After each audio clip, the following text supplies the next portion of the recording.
Canada में सिख अलगाववादी नेता हरदीप सिंह निज्जर की हत्या का आरोप भारत पर लगाए जाने के बाद से दोनों देशों के बीच राजनयिक तनाव बढ़ता ही जा रहा है। इस पूरे मामले में अब कनाडा ने अपने 41 राजनयिकों को वापस बुला लिया। दरअसल भारत ने कुछ हफ्ते पहले ही कनाडा को दिल्ली में अपने उच्चायोग से कर्मचारियों को वापस बुला लेने को कहा था। भारत ने कहा था कि अगर कनाडा ऐसा नहीं करता है तो भारत उन उच्चायुक्तों को दी जाने वाली डिप्लोमेटिक इम्यूनिटी यानी राजनयिक सुरक्षा वापस ले लेगी। कनाडा के अधिकारियों ने भारत की इस चेतावनी को अंतर्राष्ट्रीय कानूनों का उल्लंघन बताया था।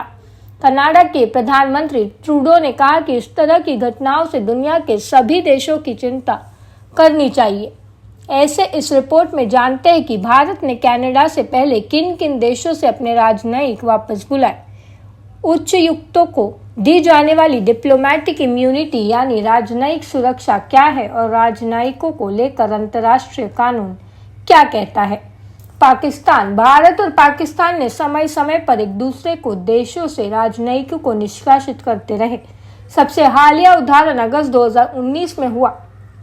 साल 2019 में भारत और पाकिस्तान दोनों देशों ने अपने उच्चायुक्तों को वापस बुला लिया था और जम्मू कश्मीर की स्थिति में किए गए बदलावों के बाद राजनयिक संबंधों को कम कर दिया था।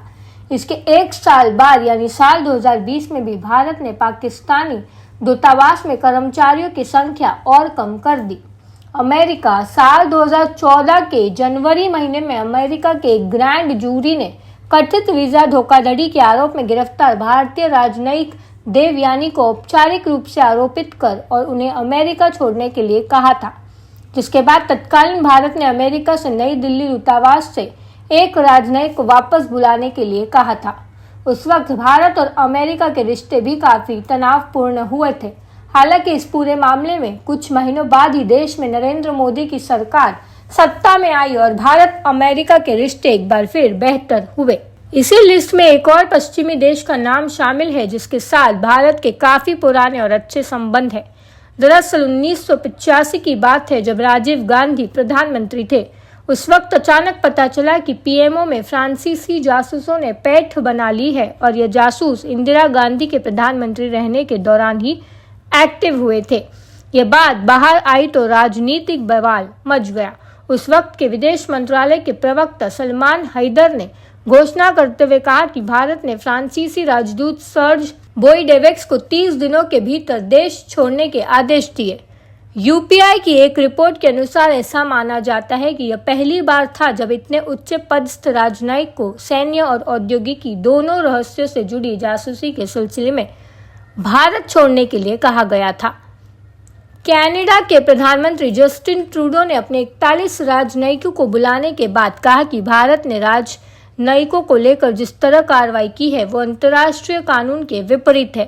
ट्रूडो के अनुसार भारत सरकार ने अपने देश में 41 कनाडाई राजनयिकों की राजनयिक छूट को रद्द करने फैसला वीना कन्वेंशन का उल्लंघन है।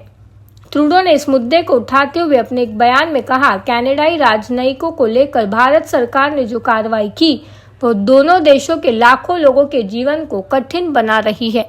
मैं उन लाखों कनाडाई लोगों की खुशी को लेकर चिंता में हूँ जिनका संबंध भारत उपमहाद्वीप से है।